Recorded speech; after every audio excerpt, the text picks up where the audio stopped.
शहीद ईरानी supreme leader Ayatollah Syed Ali Khamenei की नमाज जनाजा अदा कर दी गई। जनाजा गाह और तेहरान की सड़कों पर ईरानी अवाम का जम गफीर, लाखों की तादाद में सोगारों का अश्कबार आंखों से शहीद रहबर को खराज अकीदत। हर तरफ आहें और सिसकियाँ सिक्योरिटी खदशात के बायस मौजूदा सुप्रीम लीडर मुश्तबा खामनेई अपने वालिद के जनाजे में शिरकत न कर सके। जनाजे में मुख्तलिफ ममालिक के मतबीन भी शरीक। कल जनाजे का जुलूस तेहरान से कुम जाएगा। 9 जुलाई को मशहद में तदफीन से पहले आयतुल्लाह अली खामनेई की मैयत को इराक के शहर नजफ और करबला भी ले जाया जाएगा। साबिक सुप्रीम लीडर आयतुल्लाह खामनेई 28 फरवरी को इसराइली हमले में शहीद हुए थे। हमले में उनके दामाद, एक बहू और 2 बरस की नवासी भी शहीद हुए थे।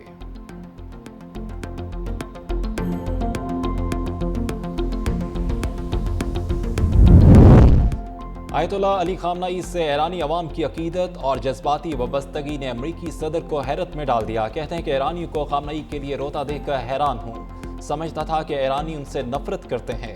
अमरीकी सहाफ़ी से गुफ्तगू में कहा कि अगर चाहते तो जनाजे में मौजूद तमाम अफराद को निशाना बना सकते थे, लेकिन ऐसा नहीं करेंगे, क्यों ना कि फिर मुज़ाकरात के लिए फ़रीक बाकी नहीं रहेगा।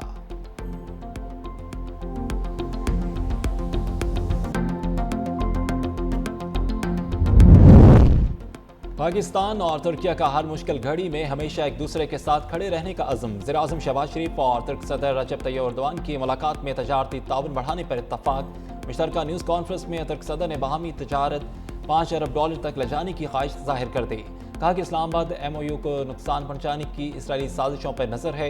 वज़ीर-ए-आज़म शहबाज शरीफ ने कहा कि पाक तुर्क तजारती ताउन नए दौर में दाखिल हो रहा है। कराची में 1000 एकड़ पर तैयब एर्दोगान इकोनॉमिक जोन बनेगा।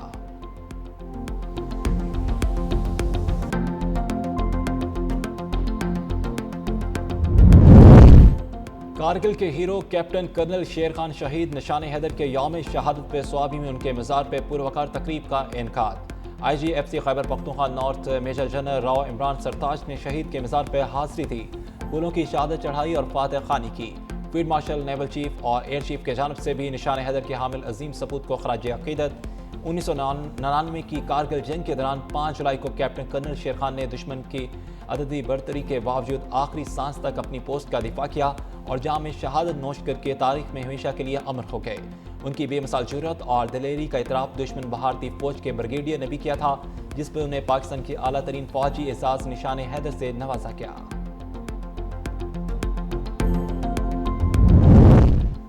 5 जुलाई 1977 को अवाम के मैंडेट को बंदूक की नोक पर छीन लिया गया। चेयरमैन पीपल्स पार्टी बिलावल भुट्टो का कहना है कि ये वो दिन था जब आइन को पमाल और लाखों लोगों की उम्मीदों को आमरीत ने बुझा दिया। 5 जुलाई के दिन को पाकिस्तान की जमहूरी रूह पर तारीख ज़ख्म के तौर पर हमेशा याद रखा जाएगा। वज़ीर-ए-आला सिंध सैयद मुराद अली शाह का कहना है कि 5 जुलाई को अवाम के मुंतखब वज़ीर-ए-आज़म शहीद ज़ुल्फ़िकार अली भुट्टो की हुकूमत पर मार्शल लॉ मुसल्लत किया गया। अमरीत ने जमहूरियत, आइन और अवाम के हक़ हुक्मरानी को पमाल किया। सीनियर वज़ीर सिंध शर्जील अनाम मेमन ने कहा कि माजी के तल्ख़ असबाक हमें सिखाते हैं कि कौमी इस्तेहकाम और तरक्की का रास्ता जमहूरियत, आइन और कानून की हुक्मरानी से होकर गुजरता है।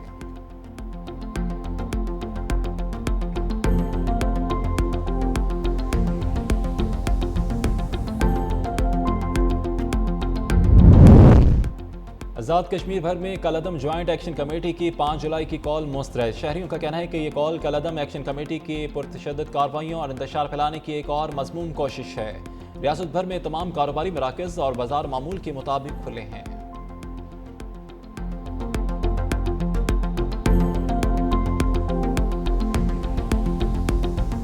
पाकिस्तान फिर ईरान अमेरिका मुज़ाकरात की मेज़बानी के लिए तैयार। अमेरिका ईरान मुज़ाकरात 11 जुलाई को पाकिस्तान में होंगे। अल अरेबिया का दावा, कहा कि मुज़ाकरात में ईरान पर पाबंदियों पर मुजमद फंड्स और जौहरी मसाइल पर बात होगी। ईरानी वफ़द की तश्कील का हतमी फैसला आयतुल्लाह खामनेई की तदफीन के बाद किया जाएगा। इससे पहले अमेरिका ईरान के दरमियान दोहा में तकनीकी मुज़ाकरात हुए थे, जो कतर और पाकिस्तान की सालसी में हुए।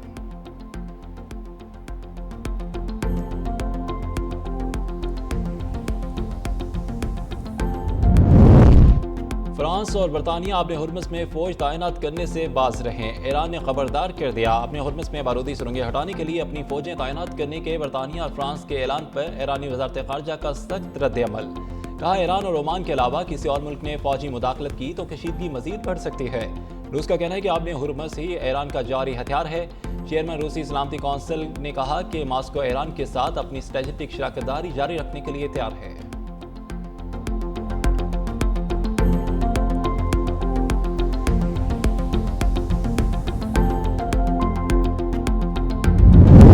5 جولائی 1977 تاریخ کا سیاہ دن ہے۔ عوام کے حق حکمرانی پہ شب خون مارا گیا۔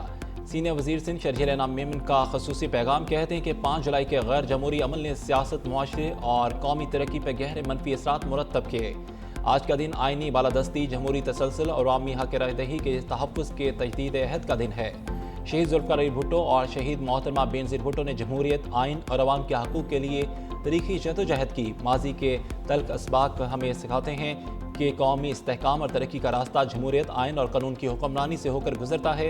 پاکستان پیپلز پارٹی ہمیشہ آئین، جمہوریت اور عوامی حقوق کی علمدار رہی ہے اور سندھ حکومت پاکستان پیپلز پارٹی کی قیادت کے ویژن کے مطابق جمہوری اقتدار کے فروغ، عوامی خدمت کے لیے جدوجہد جاری رکھے گی۔ 32ویں ٹیکسٹائل ایشیا نمائش 2026 کا لاہور میں شاندار آغاز۔ SIFC کے تعاون سے 2000 سے زائد عالمی برانڈز اور 425 سے زائد کمپنیاں اور چین، ترکیہ، جرمنی، اٹلی، جاپان، جنوبی کوریا، ملیشیا، روس سمیت 8 سے زائد ممالک کے وفود کی نمائش میں شرکت۔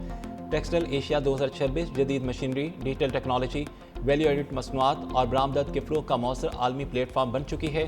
ایکو ٹیکسٹائل کانفرنس 2.0 میں گرین مینوفیکچرنگ، قابل تجدید توانائی، سرکولر اکانومی اور عالمی رجحانات پر تبادلہ خیال ہوگا۔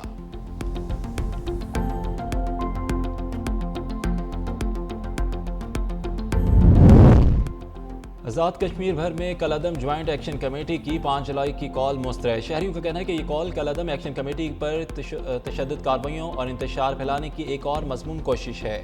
ریاست بھر میں تمام کاروباری مراکز اور بازار معمول کے مطابق کھلے ہیں۔